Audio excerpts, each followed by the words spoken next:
O objetivo dessa série de vídeos é explicar as ferramentas mais recentes desenvolvidas por economistas do setor público para guiar políticas públicas.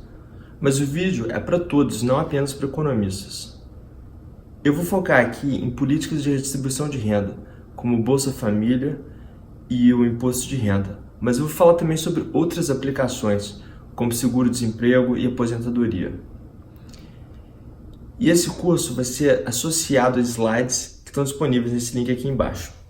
E os slides têm esse formato daqui. Toda vez que eu começar a falar de um novo slide, um sinal com o número do slide vai aparecer no canto da tela, como esse daqui. Vocês podem ver o número do slide no canto direito da tela. Por exemplo, a gente está no primeiro dos 5 slides do primeiro vídeo. O método que eu vou apresentar é o da estatística suficiente.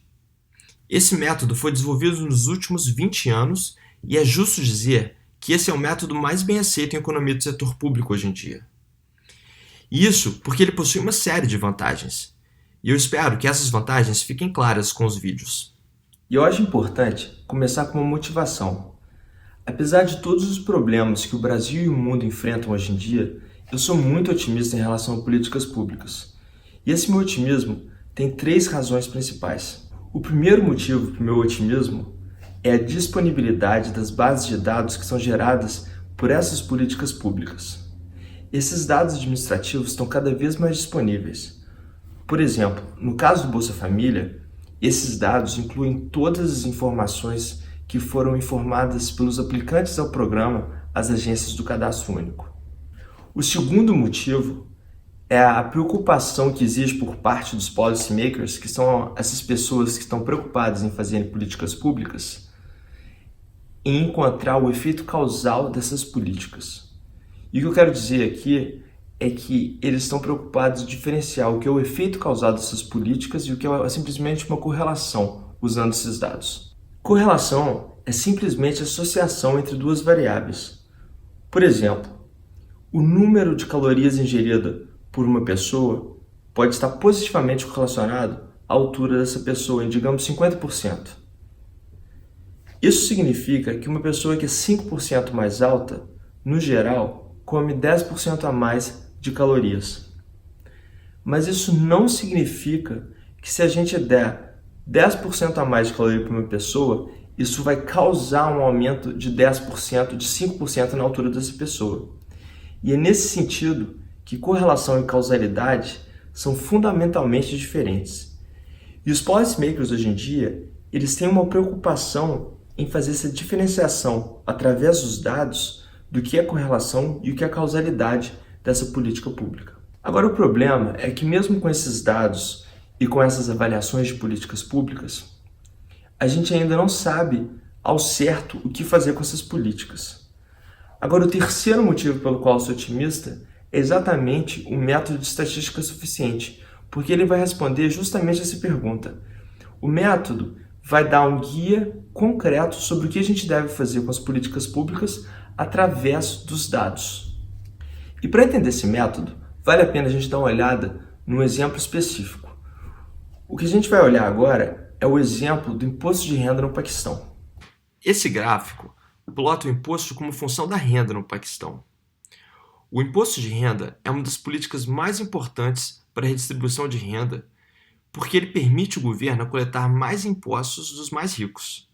No eixo horizontal, o gráfico plota a renda dos contribuintes no Paquistão em milhares de rupees, que é a moeda local. O vertical plota o imposto pago por contribuintes em cada faixa de renda declarada. 2 características dessa função chamam a atenção. A primeira é que o imposto é crescente. Isso quer dizer que o imposto é progressivo no sentido de que contribuintes com maior renda pagam mais imposto. Isso é comum à maioria dos impostos de renda, inclusive o brasileiro.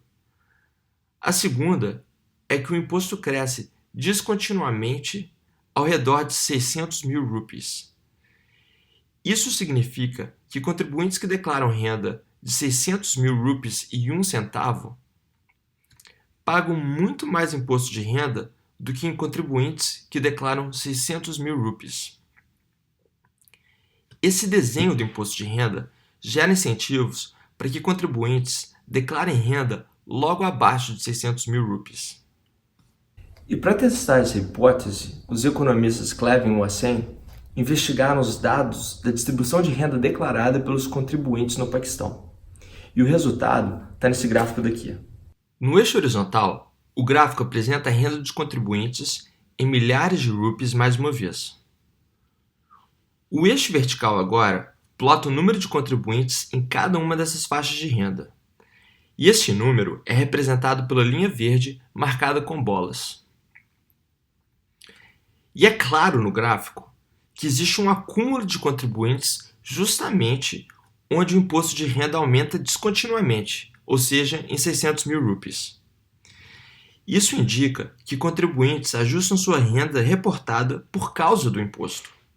Ou seja, o aumento do imposto de renda causa uma diminuição da renda declarada. Esse é exatamente o argumento usado pela direita para dizer que a gente tem que reduzir o imposto de renda. Isso porque quando a gente aumenta o imposto de renda, os contribuintes reduzem sua renda declarada. E é exatamente isso que a gente encontrou nos dados paquistaneses, né? Que quando a gente aumenta o imposto de renda no Paquistão, os contribuintes, isso acaba causando uma diminuição da renda dos contribuintes. Agora, qual a conclusão de política pública? Que a gente tem que diminuir o imposto de renda no Paquistão? O ponto aqui é que não necessariamente.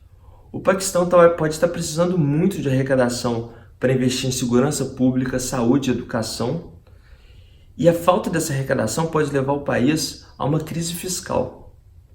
Agora, a boa notícia é que o método de estatística suficiente vai prover um guia que vai ajudar a gente a responder essa pergunta levando todos esses aspectos em consideração. E é sobre esse método que eu vou falar nos próximos vídeos. E eu vou falar sobre 6 pontos diferentes. Primeiro, eu vou discutir o objetivo do governo. Agora, essa é uma questão filosófica, não econômica. Então, o que eu vou fazer vai ser apresentar visões diferentes sobre o assunto. Depois, eu vou falar sobre os pressupostos de racionalidade econômica que são a base do método. Em terceiro lugar, eu vou falar sobre a política ótima usando o imposto de renda nos Estados Unidos como exemplo. Em quarto lugar, eu vou fazer uma análise de bem-estar do Bolsa Família e, em quinto, do seguro-desemprego.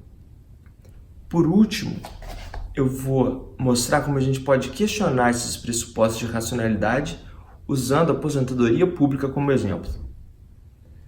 Isso tudo começa no próximo vídeo e eu espero vocês aqui.